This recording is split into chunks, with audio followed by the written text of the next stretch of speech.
Hello everyone, আজকে হচ্ছে আমরা ভাই তোমার তড়িৎ রসায়নের একটা নতুন লেকচার স্টার্ট করতেছি। তো আজকে হচ্ছে আমরা অনেক ইন্টারেস্টিং জিনিসপত্র পড়বো ভাই, এবং হচ্ছে আজকে জিনিসটা আমাদের কাছে অনেকের কাছে হয়তো নতুন লাগবে। কিন্তু আমি প্রথমে বলে দিই, আজকে জিনিসগুলো একদম ইজি হবে ভাই।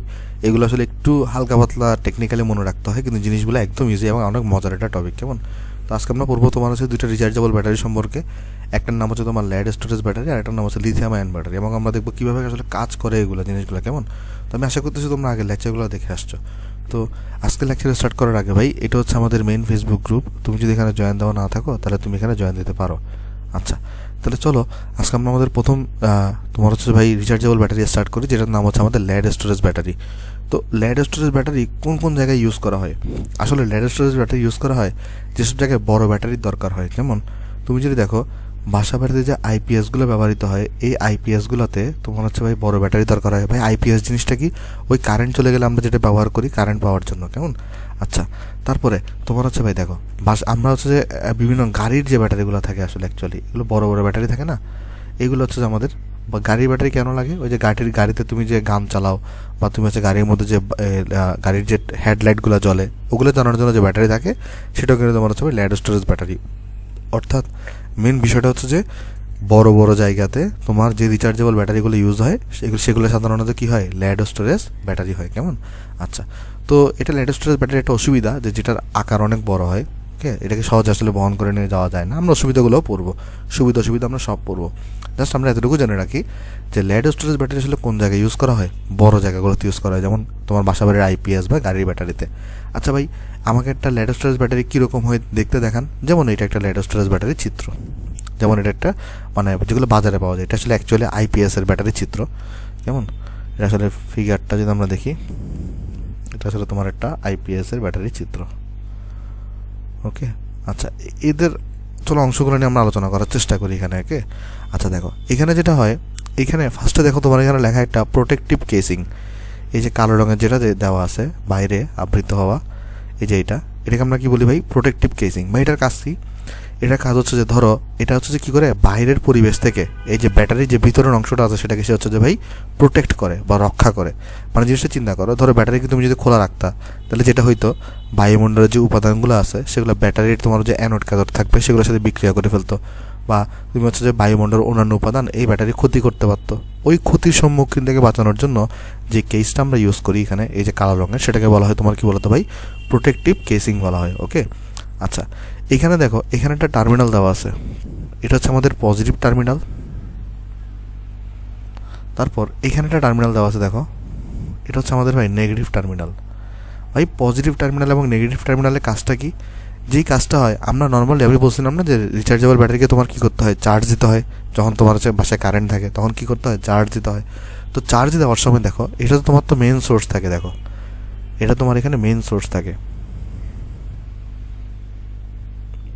এটা তোমার এখানে একটা মেইন সোর্স থাকে। কেমন? বাসাবাড়ির একটা কী থাকে বলো তো? মেইন একটা সোর্স থাকে। তো এখানে আমরা দেখি মাল্টিপ্লাগ থাকে, দুটো সুইচ এইভাবে করে আমরা লাগাই দিই এখানে, তাই না? এখানে দুটো সুইচ থাকে, তো এখানে দুটো সুইচ না, দুটো আসলে ছিদ্র থাকে। তো আমরা যেটা করি, এই পজিটিভ টার্মিনাল থেকে একটা তারকে নিয়ে আমরা এখানে লাগাই দিই, আর এখান থেকে হচ্ছে আমরা একটা মানে এটা প্লাগ আকারে থাকে আর কি, একটা প্লাগ, তাই না? জিনিসটা আমরা যদি একটু করে দেখি, এখানে দেখো এখানে একটা প্লাগ থাকে আসলে অ্যাকচুয়ালি, যে প্লাগটাকে আমরা লাগাই দিই, দেখো কীরকম এখানে আসলে অ্যাকচুয়ালি দুটো প্লাগ থাকে, এরকম থাকে, আর একটা তোমার এরকম থাকে, রাইট? আর এই পজিটিভ টার্মিনাল থেকে একটা তার এই প্লাগের মধ্যে আসে, এই নেগেটিভ টার্মিনাল থেকে একটা তার এই প্লাগের মধ্যে যায়, যেটা হচ্ছে আসলে একটা সরু একটা তার দিয়ে, মানে একটা পুরো প্লাস্টিক দিয়ে পেঁচানো থাকে আর কি। তো জিনিসটা তাহলে খেয়াল করে দেখো এখানে কী হয়, যে পজিটিভ টার্মিনাল থেকে একটা তার এবং তোমার হচ্ছে ভাই নেগেটিভ টার্মিনাল থেকে একটা তার যায়, যেই তারটা একটা প্লাগের মাধ্যমে তোমার আমরা মেইন সোর্সে কানেক্ট করে দিই, এবং মেইন সোর্সে কানেক্ট করে দিলে সেখান থেকে আমরা কী হয়, এটা তোমার চার্জ হইতে থাকে। কেমন?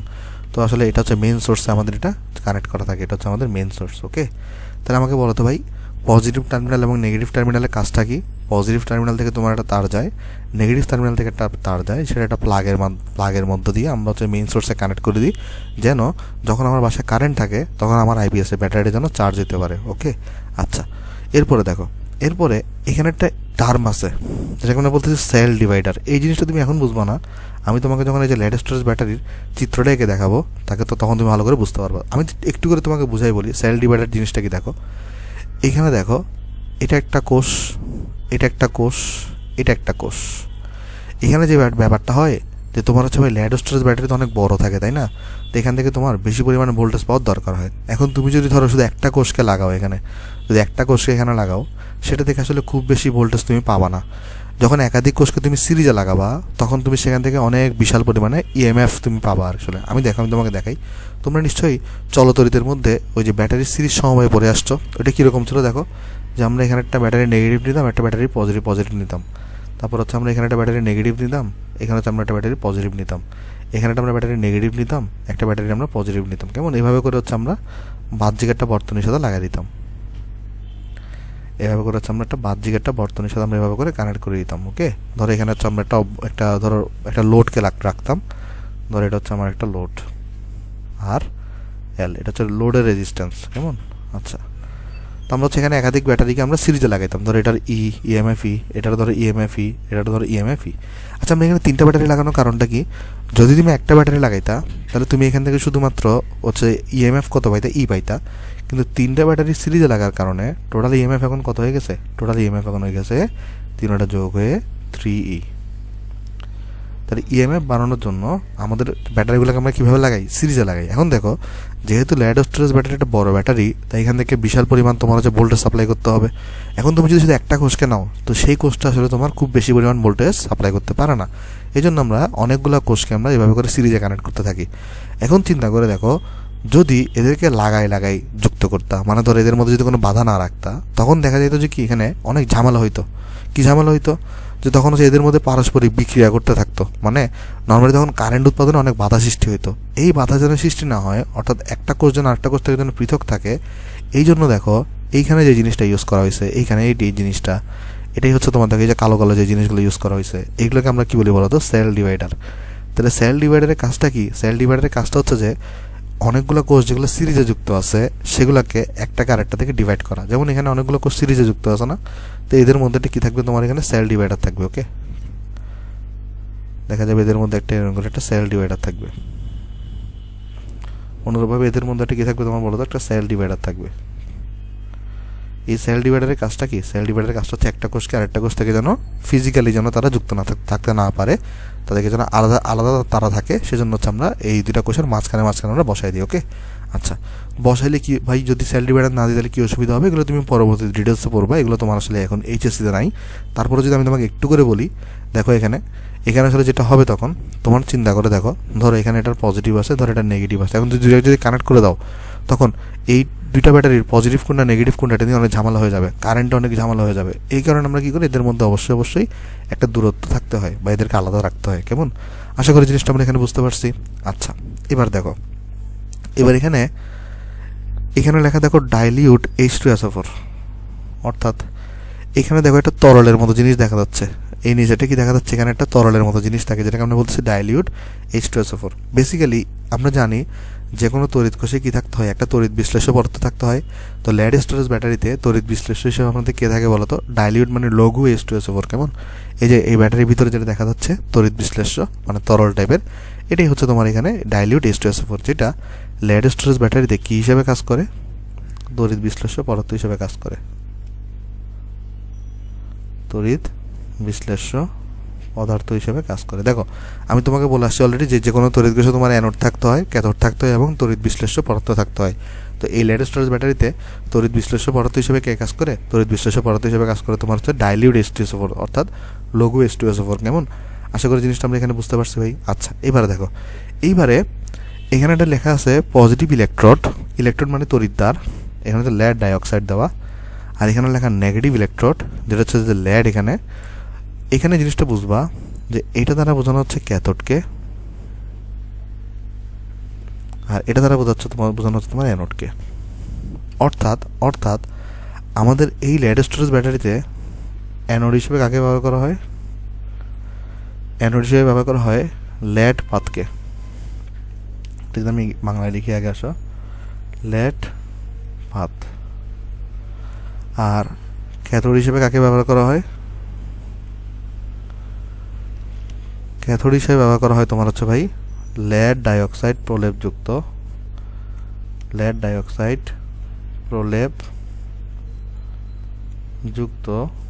লেড পাতকে। ওকে, তাহলে জিনিসটা বুঝো। এখানে তোমার কি মুখস্থ রাখতে হবে? তাহলে এখানে তোমার এটা মুখস্থ রাখতে হবে, কাকে অ্যানোড কাকে ক্যাথোড হিসেবে ব্যবহার করা হয়, এটা তোমার মুখস্থ রাখতে হবে। তখন আমি বলছিলাম না তোমাকে খুব সিম্পল জিনিস মনে রাখতে হবে। এখানে দেখো একটা সিম্পল জিনিস হচ্ছে, এটা তোমাকে মুখস্থ রাখতেই হবে যে কি, এই লেড স্টোরেজ ব্যাটারিতে অ্যানোড হিসেবে কাকে ব্যবহার করা হয়? লেড পাতকে। আর ক্যাথোড হিসেবে ব্যবহার করা হয় কাকে? লেড ডাইঅক্সাইড প্রলেপযুক্ত লেড পাতকে। আচ্ছা, এখন বলতে পারো ভাই আমি তো লেড পাত ব্যাপারটা বুঝতে পারলাম, লেড ডাইঅক্সাইড প্রলেপযুক্ত লেড পাত বলতে কি বোঝায়? দেখো আমি তোমাকে বোঝাই বলি। দেখো এখানে ধরো এটা হচ্ছে লেড পাত, ধরো এটা হচ্ছে তোমার লেড পাত, কেমন? এটাকে তুমি কি হিসেবে ইউজ করছো? অ্যানোড হিসেবে ইউজ করছো। কিন্তু তুমি বলতেছো ক্যাথোড হিসেবে তুমি কাকে ইউজ করছো? লেড ডাইঅক্সাইড প্রলেপযুক্ত লেড পাত। এটা কীরকম? এটা হচ্ছে যেটা লেড পাতি, জাস্ট এটার উপরে লেড ডাইঅক্সাইডের একটা প্রলেপ থাকবে। জাস্ট এটার উপরে এভাবে করে একটা লেড ডাইঅক্সাইডের একটা প্রলেপ থাকবে। অর্থাৎ এই যে প্রলেপটা, এটা হচ্ছে লেড ডাইঅক্সাইড, কেমন? আর এটা তোমার এখানে লেড পাত, আর এটা তোমার এখানে এই যে লেড পাত। অনুরূপভাবে এটাও কি ছিল? দেখো অনুরূপভাবে এটা হচ্ছিল তোমার এখানে লেড পাত। আর এই পুরো জিনিসটাকে তুমি কি ইউজ করবো? এটাকে আমি বলতে পারি তাহলে লেড ডাইঅক্সাইড প্রলেপযুক্ত লেড পাত, যেটাকে হচ্ছে আমরা ক্যাথোড হিসেবে ব্যবহার করি। তাহলে লক্ষ্য করে দেখো ভালোভাবে আমরা এখানে কী বললাম। আমরা এখানে বললাম এই লেড স্টোরেজ ব্যাটারিতে আমরা অ্যানোড হিসেবে ব্যবহার করি লেড পাতকে, আর আমরা দেখো ক্যাথোড হিসেবে ব্যবহার করি লেড ডাইঅক্সাইডযুক্ত লেড পাতকে, প্রলেপযুক্ত। তার মানে এটা হচ্ছে লেড পাত যেটা অ্যানোড হিসেবে কাজ করে, আর লেড পাতের উপর যদি আমি এখানে লেড ডাইঅক্সাইডকে আমরা একটা প্রলেপ দিয়ে দিই তাহলে সেটা ক্যাথোড হিসেবে কাজ করে। ওকে, তাহলে এখানে অ্যানোড হিসেবে আমরা লেড পাতকে ইউজ করি, আর ক্যাথোড হিসেবে আমরা লেড ডাইঅক্সাইড প্রলেপযুক্ত লেড পাতকে আমরা ইউজ করি। ওকে, আচ্ছা এখন দেখো এখানে কি লেখা হয়েছে? লেড, এটাকে আমরা বলতেছি অ্যানোড, আর লেড ডাইঅক্সাইড, এই যে লেড ডাইঅক্সাইড এটাকে আমরা কি বলতেছি বলতো? ক্যাথোড বলতেছি। ওকে, তাহলে এখানে মধ্যে দেখো একটা অ্যানোড থাকে এখানে এবং একটা ক্যাথোড থাকে এখানে। মানে এই যে দেখো এখানে একটা কোষের মধ্যেই খাস কাটা আছে না? এক ধরনের খাস কাটাকে আমরা বলতেছি এখানে লেড ডাইঅক্সাইড, আর আরেক ধরনের এর পরবর্তী খাস কাটাটাকে আমরা বলতেছি কিন্তু লেড। ওকে, এখানে জিনিসটা বুঝো, এটা কিন্তু পুরোটা একটা কোষ, এটা তোমার হচ্ছে এটা পুরোটা একটা কোষ, এটা হচ্ছে আরেকটা কোষ, এটা হচ্ছে আরেকটা কোষ, এরা বিভিন্ন সিরিজে যুক্ত আছে। আচ্ছা, এটা সিরিজে কেন যুক্ত আছে? কারণ এখান থেকে তুমি যেন বেশি পরিমাণে ইএমএফ পাও, মানে তড়িৎচালক শক্তি পাও। দ্বিতীয় কথা দেখো, একটা কোষের মধ্যে কিন্তু আবার খাস কাটা আছে। দেখো একটা কোষের মধ্যে কিন্তু খাস কাটা আছে। এখানে যে প্রথম খাঁজের নাম হচ্ছে তোমার ধরো লেড ডাইঅক্সাইড, মানে যেটা ক্যাথোড হিসেবে কাজ করতেছে। আর দ্বিতীয় খাঁজটা দেখো, দ্বিতীয় খাঁজটার নাম হচ্ছে লেড, যেটা অ্যানোড হিসেবে কাজ করতেছে। কেমন? আচ্ছা, এখানে দেখো এখানে একটা জিনিস লেখা আছে লেডের উপরে, নেগেটিভ ইলেকট্রোড। ভাই ইলেকট্রোডের মানে তো আমরা বুঝতেছি হচ্ছে তড়িৎদ্বার, আবার এখানে নেগেটিভ লেখা আছে। আর এখানে লেড ডাইঅক্সাইড এটা হচ্ছে তোমার ক্যাথোড, আর ইলেকট্রনের মানে হচ্ছে ভাই তড়িৎদ্বার, এখানে পজিটিভ ইলেকট্রোড লেখা আছে। ভাই এটাকে পজিটিভ কেন লিখছে, এটাকে নেগেটিভ কেন লিখছে আমরা একটু পরে বুঝতে পারবো, যদি আমরা গত ক্লাসে পড়ে আসছি। আমি তোমাকে চলো আমি বলি। দেখো আমি তোমাকে গত ক্লাসে বলেছিলাম যে রিচার্জেবল ব্যাটারিটা তোমার যখন চার্জ হয় তখন তারা তড়িৎ বিশ্লেষ্য কোষ হিসেবে কাজ করে। যখন রিচার্জেবল ব্যাটারিটা চার্জ হয় তখন সেটা তড়িৎ বিশ্লেষ্য কোষ হিসেবে কাজ করে, আর সেই মুহূর্তে সেটা অ্যানোড হয় পজিটিভ আর ক্যাথোড হয় তোমার এখানে নেগেটিভ। কেমন? আর অন্যদিকে তোমার যখন রিচার্জেবল ব্যাটারিটা ডিসচার্জ হয়, অর্থাৎ যখন কারেন্ট চলে যায়, তখন যখন তোমার এটা কারেন্ট সাপ্লাই করে তখন কিন্তু সেটা তড়িৎ রাসায়নিক কোষ হিসেবে কাজ করে। তার মানে তখন সেক্ষেত্রে কিন্তু অ্যানোডটা নেগেটিভ হয় আর তোমার এখানে ক্যাথোডটা পজিটিভ হয়। এখানে দেখো এখানে অ্যানোডটাকে, এখানে এই যে লেড যেটা অ্যানোড, এটাকে নেগেটিভ ইলেকট্রোড লেখা হয়েছে না? তার মানে এই ব্যাটারিটাকে ডিসচার্জ অবস্থায় দেখানো হয়েছে। এটাকে কীভাবে দেখানো হয়েছে? এখন এটা ডিসচার্জ করতেছে, ডিসচার্জ অবস্থায় দেখানো হয়েছে। আচ্ছা, এটাকে আমি কীভাবে বুঝছি এটা যে ডিসচার্জ হচ্ছে? এখন দেখো আমি কীভাবে বুঝছি, দেখো এটা যখন ডিসচার্জ হচ্ছে, কারণ এখানে অ্যানোডকে কী লেখা আছে দেখো, এই যে অ্যানোড এটা কিন্তু নেগেটিভ এই মুহূর্তে, আর এই যে ক্যাথোড এটা কি, এটা তোমার এখানে পজিটিভ। অর্থাৎ আমরা জানি অ্যানোড নেগেটিভ কোন কোষে হয়? অ্যানোড নেগেটিভ হয় তড়িৎ রাসায়নিক কোষে। আর তড়িৎ রাসায়নিক কোষ হিসেবে কখন কাজ করে, যখন তোমার রিচার্জেবল ব্যাটারিটা ডিসচার্জ হয়। ওকে, আশা করি তুমি জিনিসটা এখানে বুঝতে পারছো ভাই। দেখো এটাতে কোনো কনফিউশন আছে কিনা, চলো আমি তোমাকে যা যা বলেছি আমি সামারি করে দিই। আমরা বলতেছি এটা হচ্ছে আমাদের একটা লেড স্টোরেজ ব্যাটারি ভাই। এই লেড স্টোরেজ ব্যাটারিতে একটা প্রোটেক্টিভ কেসিং থাকে, যেটার কাজ হচ্ছে যে বাহ্যিক পরিবেশ থেকে তোমার এই ব্যাটারিটাকে রক্ষা করা। এখানে একটা পজিটিভ টার্মিনাল থাকে, একটা নেগেটিভ টার্মিনাল থাকে, যেটা দুইটা একটা প্লাগের মাধ্যমে তোমার হচ্ছে যে যায় এবং যেটাকে আমরা মেইন সোর্সে লাগাই আমরা এটাকে চার্জ করতে পারি। কিন্তু এখন এটা খোলা অবস্থায় রাখা আছে, তার মানে এটা এখন চার্জ করতেছি না আমি, এখন এটা ডিসচার্জ হচ্ছে। কেমন? আর এখানে যেটা হয় তোমার হচ্ছে ভাই একটা এই সেল ডিভাইডার থাকে। সেল ডিভাইডারের কাজটা কি, যেহেতু এখান থেকে আমার বেশি পরিমাণে কারেন্ট পাওয়া লাগবে, তাই আমার ইএমএফটা বেশি হওয়া লাগবে। আর ইএমএফটা বেশি হওয়ার জন্য আমরা অনেকগুলো কোষকে সিরিজে কানেক্ট করি। তো কোষগুলো যদি এক্সট্রার সাথে যদি আরেকটা লেগে থাকে তাহলে কিন্তু আমার এখানে অসুবিধা হবে অনেক কারেন্টে। সেজন্য আমরা যেটা করি, এখানে একটা সেল ডিভাইডার ইউজ করি। এগুলো সেল ডিভাইডারের কাজটা কি, দুটো ব্যাটারিকে পরস্পর থেকে আলাদা রাখা, দুটো কোষকে। আর একটা কোষের মধ্যে অনেকগুলো খাঁজ কাটা থাকে। তো এখানে আমরা এখানে চিত্র মতে প্রথম খাঁজটাকে আমরা এই তোমার লেড ডাইঅক্সাইড বলতেছি, যেটা ক্যাথোড হিসেবে কাজ করে। আর দ্বিতীয় খাঁজকে আমরা এখানে লেড বলতেছি, যেটা অ্যানোড হিসেবে কাজ করে। কিন্তু এখানে এই মুহূর্তে এই ফিগারে লেডের উপরে নেগেটিভ লেখা আর লেড ডাইঅক্সাইডের উপরে পজিটিভ লেখা, অর্থাৎ অ্যানোডটার উপরে নেগেটিভ। অ্যানোড নেগেটিভ হিসেবে কখন কাজ করে, যখন তোমার এটা তড়িৎ রাসায়নিক কোষে হয়। তো তড়িৎ রাসায়নিক কোষ হিসেবে কখন কাজ করে, যখন সেটা ডিসচার্জ হয়। কারণ আমরা গত ক্লাসে তোমাকে বলে আসছিলাম যে তোমার এখানে রিচার্জেবল ব্যাটারিটা তড়িৎ বিশ্লেষ্য কোষ হিসেবে কাজ করতে পারে, তড়িৎ রাসায়নিক কোষ হিসেবেও কাজ করতে পারে। তড়িৎ বিশ্লেষ্য কোষ হিসেবে কখন কাজ করে, যখন সে চার্জিং হয়। আর তড়িৎ রাসায়নিক কোষ হিসেবে কখন কাজ করে, যখন সে ডিসচার্জ হয়। কেমন? এই জিনিসটা আমরা গত ক্লাসে বলে আসছিলাম তোমাকে। চলো আমি তোমাকে এখানে আরেকবার দরকার লিখে দিয়ে আসো যে আমরা লিখছিলাম তোমার এখানে রিচার্জেবল যে ব্যাটারিটা ছিল। আশা করি তোমরা এই পড়াটা এনজয় করতেছো ভাই, খুবই মজার পড়া এগুলো, ইজি টপিক, এগুলো খুব কঠিন না। দেখো রিচার্জেবল ব্যাটারি সেটা দুইভাবে কাজ করতে পারে। রিচার্জেবল ব্যাটারি সেটা দুইভাবে কাজ করতে পারে। দেখো একটা হচ্ছে সে তড়িৎ বিশ্লেষ্য কোষ হিসেবে কাজ করতে পারে, একটা হচ্ছে সে তড়িৎ বিশ্লেষ্য কোষ হিসেবে কাজ করতে পারে। ভাই সে কখন তড়িৎ বিশ্লেষ্য কোষ হিসেবে কাজ করে, যখন তার তড়িৎ শক্তিটাকে রাসায়নিক শক্তিতে কনভার্ট করতে হয়। এটা কখন হয়, তড়িৎ শক্তি রাসায়নিক শক্তিতে কখন হয় কনভার্ট হয়, যখন এর মধ্যে চার্জিং ঘটে। অর্থাৎ চার্জিং হওয়ার সময় সে তোমার এখানে তড়িৎ বিশ্লেষ্য কোষ হিসেবে কাজ করে। কেমন? আর তড়িৎ বিশ্লেষ্য কোষে অ্যানোড কি হয় ভাই, অ্যানোড তোমার পজিটিভ হয়। আর ক্যাথোড কী হয় ভাই, ক্যাথোড তোমার এখানে নেগেটিভ হয়। কেমন? আচ্ছা, তারপরে তোমার এখানে এই রিচার্জেবল ব্যাটারিগুলা একই সাথে ডিসচার্জের সময় তড়িৎ রাসায়নিক কোষ হিসেবে কাজ করতে পারে। ডিসচার্জের সময় তড়িৎ রাসায়নিক কোষ হিসেবেও কাজ করতে পারে। এই তড়িৎ রাসায়নিক কোষের কাজটা কি এখানে, কখন সে তড়িৎ রাসায়নিক কোষ হিসেবে কাজ করে, যখন জমা হওয়া রাসায়নিক শক্তিটা তড়িৎ শক্তিতে কনভার্ট হয়। আর এই ঘটনাটা কখন ঘটে, যখন সে ডিসচার্জ হয়, ডিসচার্জিংয়ের সময় ঘটে।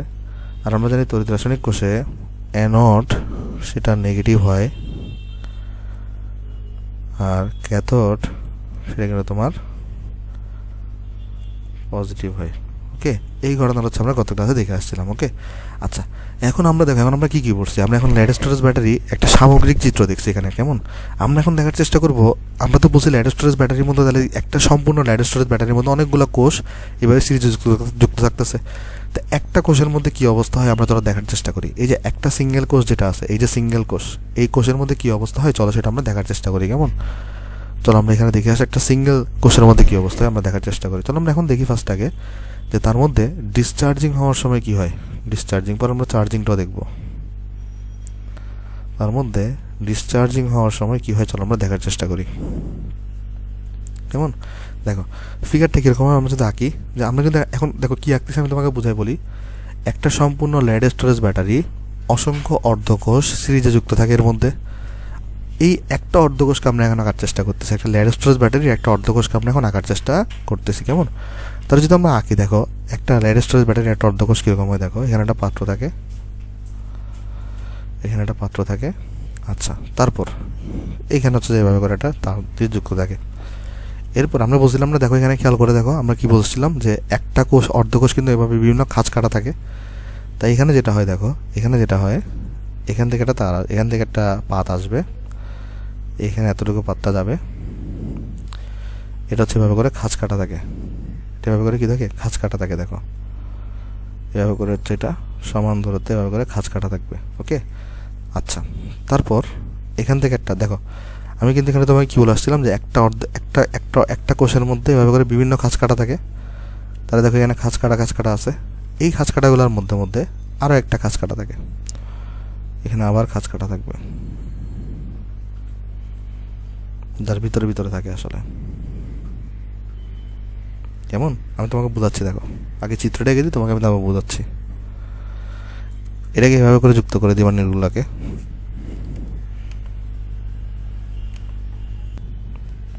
হ্যাঁ আমরা এভাবে করে এটাকে যুক্ত করে দিচ্ছি। ওকে, আচ্ছা। তারপর দেখো এরপর এখান থেকে যেটা করবে, এখান থেকে একটা তারকে এভাবে করে বের করে দিবা। ওকে ভাই, এবার দেখো আমি চলো তোমাকে ব্যাখ্যা করি। দেখো আমি তোমাকে কী বলে আসছিলাম, দেখো তো আমি তোমাকে বলে আসছিলাম একটা কোষের মধ্যে এরকম অসংখ্য তোমার এখানে খাঁজ কাটা থাকে। তো এই যে কালো খাঁজ কাটা যেটা দেখতেছো, এটাকে আমরা বলি তোমার এখানে ক্যাথোড, এটাকে আমরা বলি তোমার এখানে ক্যাথোড, যেটা হচ্ছে আমাদের এই যে লেড ডাইঅক্সাইড যেটা দেখা ছিল এখানে।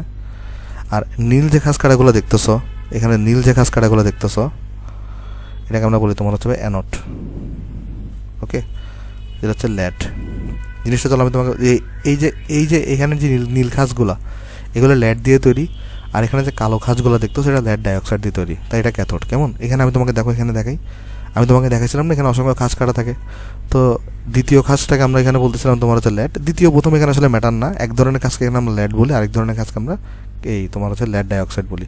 তো লেড ডাইঅক্সাইড যুক্ত যে খাঁজ সেটা ক্যাথোড হিসেবে কাজ করে, আর লেড যুক্ত যে খাঁজটা সেটা অ্যানোড হিসেবে কাজ করে। কেমন, আচ্ছা। তো অনুরূপভাবে দেখো এই ফিগারেরও এখানে কালো প্রকারের একটা খাঁজ আছে, আর এখানে নীল প্রকারের একটা খাঁজ আছে। তো আমরা এখানে কালো প্রকারের খাঁজটাকে ক্যাথোড বলতেছি, আর এখানে আমরা নীল প্রকারের খাঁজটাকে আমরা কী বলতেছি, অ্যানোড বলতেছি। কেমন, আচ্ছা।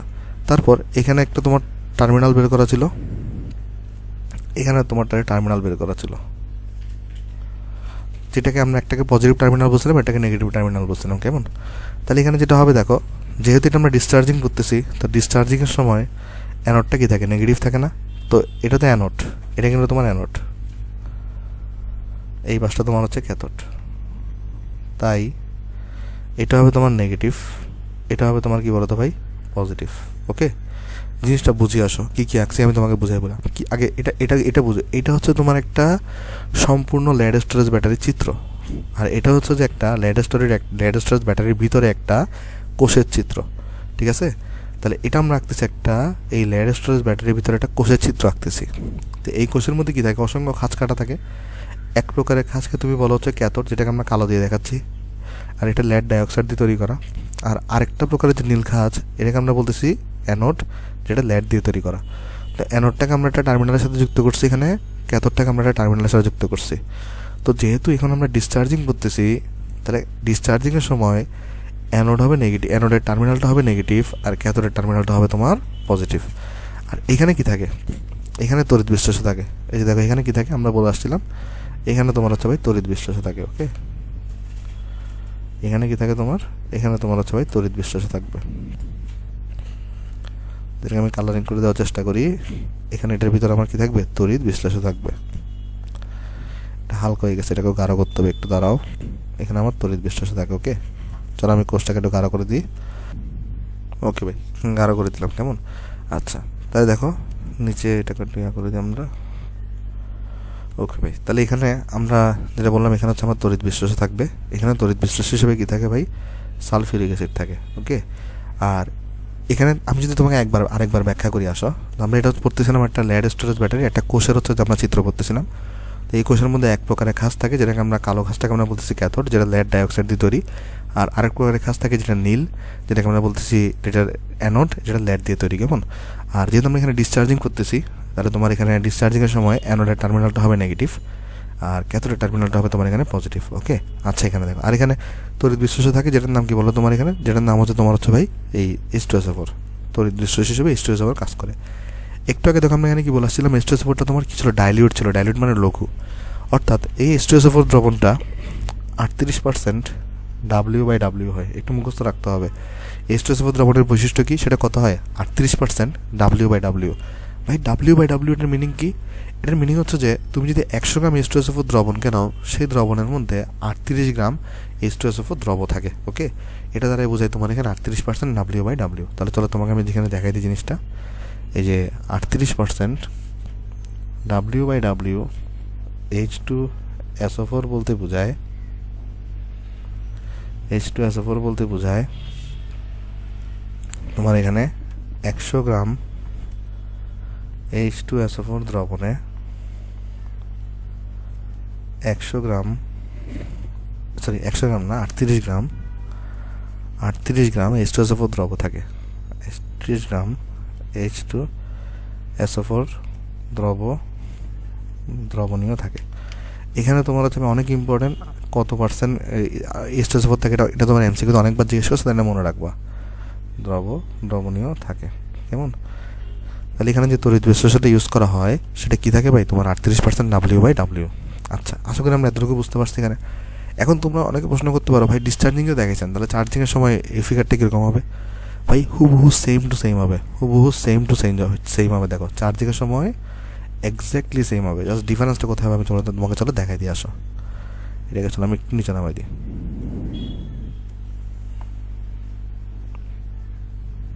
ওকে ভাই, দেখো চার্জিংয়ের সময় কী হবে, দেখো একদম হুবহু সেম টু সেম হবে। এই ফিগারটা একটা জায়গায় জাস্ট চেঞ্জ হয়ে যাবে। তোমরা নিশ্চয়ই বুঝতে পারতেছো কোন জায়গায় চেঞ্জ হবে, ওই পজিটিভ নেগেটিভে। চার্জিংয়ের সময় হুবহু ফিগারটা সেম টু সেম হবে, জাস্ট এখানে কি চেঞ্জ হয়ে যাবে? চার্জিংয়ের সময় এই অ্যারোড যেটা আছে না, এটা পজিটিভ হয়ে যাবে, ক্যাথোডটা তোমার নেগেটিভ হয়ে যাবে। কেমন? অ্যানোডটা তোমার এখানে পজিটিভ হবে, ক্যাথোডটা তোমার এখানে নেগেটিভ হবে। অ্যানোড তোমার এখানে পজিটিভ হবে, ক্যাথোড তোমার এখানে নেগেটিভ হবে। আচ্ছা, আশা করি জিনিসটা এখানে বুঝতে পারছো ভাই। এখন অনেকের মনে একটা ঘাবলা আসতে পারে, কী ঘাবলা আমি তোমাকে বুঝাই বলি। দেখো এখন অনেকে প্রশ্ন করতে পারো, ভাই আমরা তো সবাই জানি যে এখানে যে মাল্টিপ্লাগটা আছে, এই মাল্টিপ্লাগের একটা পি টার্মিনাল থাকে, একটা এন টার্মিনাল থাকে, মানে একটা পজিটিভ টার্মিনাল থাকে, একটা নেগেটিভ টার্মিনাল থাকে। তাইলে এখন যে ব্যাপারটা হচ্ছে যে আপনি যে বলতেছেন এখানে যে কোষটা আছে, এই কোষের পজিটিভ নেগেটিভ বারবার চেঞ্জ হয়ে যাচ্ছে। দেখেন এখানে একবার নেগেটিভ পজিটিভ ছিল, একবার পজিটিভ নেগেটিভ ছিল। তাহলে এই তারের ক্ষেত্রে তারে ঝামেলা হবে না? একবার এখানে পজিটিভে লাগাচ্ছি, একবার নেগেটিভে, কিন্তু যখন ডিসচার্জ হচ্ছে তখন সেটা আবার মানে যখন চার্জ হচ্ছে তখন তো আবার পজিটিভ নেগেটিভ চেঞ্জ হয়ে যাচ্ছে। তাহলে এটা থেকে সমাধানের উপায় কি? আমি তোমাকে বুঝাই বলি। দেখো ডিসচার্জের সময় এটা কি মেইন সোর্সে কানেক্ট থাকে? এটা কিন্তু মেইন সোর্সে কানেক্ট থাকে না। ডিসচার্জের সময় এটা কিন্তু মেইন সোর্সে কানেক্ট থাকে না। জিনিসটা বুঝো না। যখন তোমার পাশে কারেন্ট নাই, গত ক্লাসে আমি দেখাইছিলাম তোমাকে, যখন তোমার পাশে কারেন্ট থাকে না তখন কিন্তু তোমার ওই যে আইপিএসটা কিন্তু মেইন সোর্সে কানেক্ট থাকে না। এটা কিন্তু ওই যে সুইচটা খুলে যায় কিন্তু, তাই না? তাহলে ডিসচার্জিংয়ের সময় কিন্তু এগুলো কিন্তু মেইন সুইচে কানেক্ট নেই। মেইন সুইচে কখন কানেক্ট থাকে? যখন চার্জিং হয়। তাহলে এটা কিন্তু তখন মেইন সোর্সে, চার্জিংয়ের সময় কিন্তু মেইন সোর্সে কানেক্ট থাকে। তাই তোমার এখানে যে মাল্টিপ্লাগটা আছে, ধরো তোমার এখানে যে মাল্টিপ্লাগটা আমরা রাখছি এখানে, দেখো এখানে একটা মাল্টিপ্লাগ রাখছিলাম আমরা, খুব মজার জিনিস। দেখো এগুলো আমি না পারলেও পারতাম এত ডিটেলসে, তারপর আমি তোমাকে যেন তুমি বুঝতে পারো তাই তোমাকে দেখাচ্ছি। দেখো এটা তোমার বোঝাতে কিছু নাই। দেখো এই যে মাল্টিপ্লাগটা আমরা রাখছি, এটা তোমার মাল্টিপ্লাগ ছিল, এখানে একটা সিঙ্গেল তার ছিল। ওকে, সিঙ্গেলের একটা তার। ওকে ভাই, দেখো তাহলে এখন যেটা হবে, তোমার মাল্টিপ্লাগের একটা পজিটিভ টার্মিনাল আছে, একটা নেগেটিভ টার্মিনাল আছে। আচ্ছা দেখো, তোমার এই মাল্টিপ্লাগের পজিটিভ এবং নেগেটিভটা, এটা তোমার কিন্তু যে পাওয়ার সোর্সে লাগবে। এখন তোমার মনে প্রশ্ন আসতে পারবে, পজিটিভটাকে আমি অ্যানোডের সাথে লাগাবো নাকি মাল্টিপ্লাগের নেগেটিভটাকে আমি অ্যানোডের সাথে লাগাবো? জিনিসটা লক্ষ্য করে দেখো, কারণ এখন এইটা কিন্তু তুমি এই যে মেইন সোর্সে লাগাবো, তাই না? এটা কোথায় লাগাবো বলো তো? এটা হচ্ছে মেইন সোর্সের এখানে লাগাবা, মেইন সোর্সের এখানে লাগাবা, এটা হচ্ছে মেইন সোর্স। ওকে, এটা হচ্ছে মেইন সোর্সে লাগাবা, এটা হচ্ছে মেইন সোর্স। এটা দেখো সাউন্ড বক্স মনে করিও না, এটা তোমার এখানে কি ভাই? Main source. ওকে, আচ্ছা তাহলে মেইন সোর্সের এখন একটা কি থাকে? মেইন সোর্সের এখানে একটা পজিটিভ থাকে, একটা মেইন সোর্সের এখানে একটা নেগেটিভ থাকে। তো তুমি কি করবা, এই মাল্টিপ্লাগের পজিটিভটাতে মেইন সোর্সের পজিটিভ ঢুকাই দিবা, আর মাল্টিপ্লাগের নেগেটিভটা তোমার হচ্ছে এই মেইন সোর্সের নেগেটিভ এখানে প্রবেশ করে দিবা। ওকে, আর এখানেও দেখো, এখানেও তো আসলে অ্যাকচুয়ালি দুটো তার আসতেছে, এই দুটো তারকে তো আমি এখানে একটা সিঙ্গেল তারের মানে একটা মোড়ক দিয়ে পেঁচাই ফেলছি আর কি। কিন্তু তুমি যদি এই মোড়কটাকে কেটে ফেলো, দেখবে এখানে দুইটা তার আছে, একটা তার এখানে, একটা তার এখানে। তো এই তারের যে পজিটিভ সেটা এই পজিটিভের সাথে কানেক্ট হবে, আর এই তারের যে নেগেটিভ সেটা এইখানকার নেগেটিভের সাথে কানেক্ট হবে। কিন্তু কোয়েশ্চন হচ্ছে যে তাহলে এই পজিটিভ এটা কোত্থেকে আসবে, আর এই নেগেটিভ এটা কোত্থেকে আসবে, মানে এখানে যে পজিটিভ আর এখানে যে নেগেটিভ আছে এগুলো কোত্থেকে আসবে, মানে এই পজিটিভ নেগেটিভকে আমরা অ্যানোডের সাথে লাগাবো না ক্যাথোডের সাথে লাগাবো, জিনিসটা বুঝো। ডিসচার্জিংয়ের কি পোলারিটি হচ্ছে সেটা কিন্তু তোমার দেখার দরকার নাই। কেন? কারণ ডিসচার্জিংয়ে কিন্তু কারেন্ট থাকতেছে না, তোমাকে মেইনলি ফোকাস রাখতে হবে চার্জিংয়ের সময়, কারণ চার্জিংয়ে কিন্তু এটাতে কানেক্ট থাকতেছে। তাহলে যেটা করতে হবে, চার্জিংয়ের সময় অ্যানোডটা কি পজিটিভ না, তাই এই পজিটিভ টার্মিনালটাকে তুমি অলওয়েজ অ্যানোডের সাথে লাগাবা, আর এই নেগেটিভ টার্মিনালটাকে তুমি অলওয়েজ ক্যাথোডের সাথে লাগাবা।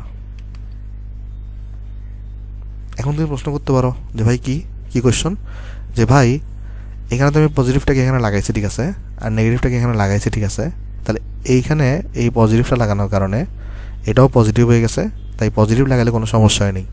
আর এখানে নেগেটিভ লাগার কারণে এটাও নেগেটিভ হয়েছে, আর মাল্টিপ্লাগের এটাও নেগেটিভ হয়ে গেছে, তাহলে এখানে নেগেটিভটা লাগালে কোনো সমস্যা নেই। কিন্তু এইবার এখানে তো নেগেটিভ হয়ে গেছে ভাই, এখানে তো পজিটিভ হয়ে গেছে, তাহলে এইবার যদি আমি ডাইরেক্ট লাগাই, দেখো ভাই ডিসচার্জিংয়ের সময় তোমার কি এটা কানেক্ট থাকে, এটা কানেক্ট থাকে না। তো ধরো ডিসচার্জিংয়ের সময় এখানে সাপোজ ধরো তুমি এটা কিন্তু এখন চার্জিং অবস্থায় আছে, তার মানে এটাকে তুমি এখানে লাগাই দিছো, এবং এটাকে তুমি এখানে লাগাই দিছো, প্রবেশ করে দিছো এটাকে, কেমন, এটা এখন চার্জিং অবস্থায় আছে। এখন ডিসচার্জিং অবস্থায় কিন্তু খেয়াল করে দেখো, ডিসচার্জিং অবস্থায় কী হবে, ডিসচার্জিং অবস্থায় এটা নেগেটিভ হয়ে যায়, এই যে দেখো নেগেটিভ হয়ে গেছে, এটা তোমার পজিটিভ হয়ে গেছে না, এটা নেগেটিভ হলে তাহলে এটাও নেগেটিভ, এটাও তাহলে নেগেটিভ হবে, এটাও পজিটিভ, এটা পজিটিভ হয়ে গেলে এটাও পজিটিভ, এটাও পজিটিভ হবে। কিন্তু ডিসচার্জিং অবস্থায় কিন্তু দেখো মেইন সোর্সের পজিটিভ নেগেটিভ তো চেঞ্জ হচ্ছে না। কিন্তু জিনিসটা তুমি লক্ষ্য করে দেখো, ডিসচার্জিং অবস্থায় তো তোমার এই মাল্টিপ্লাগটা ভাই মেইন সোর্সে কানেক্টই নাই। তো কারেন্ট না থাকলে এটা নেগেটিভ পজিটিভ বলে সমস্যা নেই তো কোনো। জিনিসটা বুঝো, আমি তোমাকে আরেকবার বুঝাই বলে দেখো, এখানে এটা তোমার মাল্টিপ্লাগ ছিল, এখানে মাল্টিপ্লাগের একটা পজিটিভ নেগেটিভ থাকে, এই পজিটিভ নেগেটিভটা কীভাবে নির্ধারিত হয়, নির্ধারিত হয় যে এখানে যে তারগুলো থাকে এই তার কোনটা পজিটিভ আসে তার কোনটা নেগেটিভ আসে, এটার উপর ডিপেন্ড করে। যেমন আমরা যদি অ্যানোডের পজিটিভের সাথে লাগাই এই তারটাকে, তাহলে এখানে এটা পজিটিভ হয়ে যাবে, এটার রেসপেক্ট এটাও পজিটিভ হয়ে যাবে। আমরা এখানে নেগেটিভের সাথে লাগালে এটা নেগেটিভ হবে, এটাও নেগেটিভ হবে, কেমন। তাহলে এটা পজিটিভ নেগেটিভ হচ্ছে। আর মেইন সোর্সে কিন্তু পজিটিভ নেগেটিভ অলওয়েজ ফিক্স করা থাকে, এটা কিন্তু এগুলোর উপর ডিপেন্ড করে না। মেইন সোর্স ডিপেন্ড করে যেখান থেকে জেনারেটর থেকে যে মেইন জেনারেটর থেকে যে তোমার কারেন্ট আসতেছে এটার উপর ডিপেন্ড করে, এটা কিন্তু পজিটিভ নেগেটিভ আগে থেকে নির্ধারণ করা থাকে। এখন এটার যে পজিটিভ, এখানে যদি পজিটিভে লাগো তাহলে কোনো সমস্যা নেই, এটা নেগেটিভে লাগালে কোনো সমস্যা নেই। এখন তুমি প্রশ্ন করতে পারো তাহলে ভাই ডিসচার্জিংয়ে তো পোলারিটি উল্টে গেছে, ভাই ডিসচার্জিংয়ে পোলারিটি উল্টালে সমস্যা নাই তো, কারণ ডিসচার্জিংয়ের সময় সেটা মেইন সোর্সে কানেক্ট থাকতেছে না। কানেক্ট থাকলে সেক্ষেত্রে একটু সমস্যা হতো, কিন্তু কানেক্ট যেহেতু থাকতেছে না তাই পোলারিটি চেঞ্জ হলেও কোনো সমস্যা নেই। আশা করি তোমরা তোমাদের উত্তরটা এখানে পাইছো। তাহলে আমরা যা পাই সেটা যদি আমি সামারি করি, আমরা এখানে বলছি যে রিচার্জেবল ব্যাটারিটা তড়িৎ বিশ্লেষ্য কোষ হিসেবে কাজ করে কখন, চার্জিংয়ের সময়, আর ডিসচার্জিংয়ের সময় তড়িৎ রাসায়নিক কোষ হিসেবে কাজ করে। আর অ্যানোডের এভাবে পোলারিটি হয়। আর ডিসচার্জিং এবং চার্জিংয়ের চিত্রটা হুবহু সেম, জাস্ট এখানে টার্মিনালটা চেঞ্জ হয়ে যায়। আর এখানে তড়িৎ বিশ্লেষ্য যেটা থাকে H2SO4 সেটা তোমার 38% W/W হয়ে থাকে। ওকে, আশা করি জিনিসটা এখানে বুঝতে পারছো। আচ্ছা, তাহলে চলো আমরা অনেক আলোচনা করছি এটা নিয়ে, এবার আমরা চলো বিক্রিয়া দেখি আসো। চলো এবার আমরা দেখতে চাইতেছি এখানে যে চার্জিংয়ের সময় কী বিক্রিয়া ঘটে এবং ডিসচার্জিংয়ের সময় কী বিক্রিয়া ঘটে। ওকে, তাহলে চলো আমরা প্রথমে আগে দেখি ডিসচার্জিংয়ের সময় কী বিক্রিয়া ঘটে। ডিসচার্জিংকালে